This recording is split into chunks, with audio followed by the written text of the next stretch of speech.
জাবিতে জাকসু ও হল সংসদ নির্বাচনের খসড়া প্রার্থী তালিকা প্রকাশ। বিস্তারিত আরও জানাচ্ছেন সহকর্মী আসিফুজ্জামান আসিফ। জাহাঙ্গীরনগর বিশ্ববিদ্যালয় কেন্দ্রীয় শিক্ষার্থী সংসদ ও হল সংসদ নির্বাচনে মনোনয়ন প্রার্থী যাচাই বাছাই সম্পন্ন হয়েছে। সোমবার 25শে আগস্ট বিকালে নির্বাচন কমিশন খসড়া প্রার্থী তালিকা প্রকাশ করেন। নির্বাচন কমিশনের তথ্য মতে কেন্দ্রীয় সংসদে মোট 276টি মনোনয়নপত্র জমা হয়েছিল। যাচাই বাছাই শেষে এর মধ্যে 20টি বাতিল করা হয়। বাতিল হওয়া প্রার্থীদের মধ্যে রয়েছে 6 জন নারী ও 14 জন পুরুষ এবং বৈধ প্রার্থীর মোট সংখ্যা দাঁড়িয়েছেন 256 জন।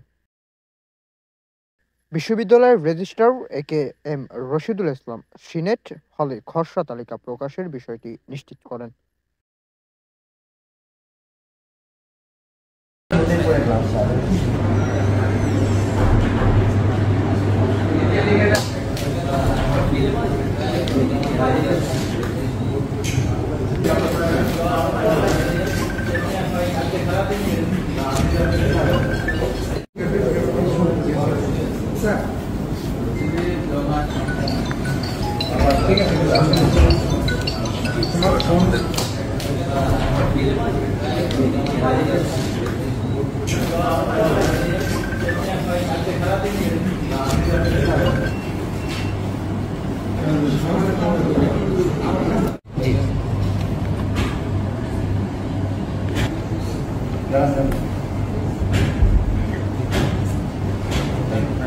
ছাড়ের লম্বা করে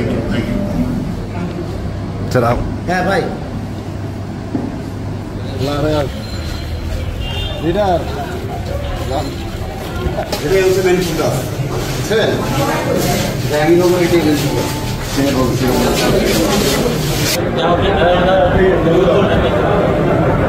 দৈনিক বর্তমান সংবাদ, সত্য প্রকাশে অদম্য। সবার আগে সব খবর পেতে ভিজিট করুন www.দৈনিকবর্তমানসংবাদ.com।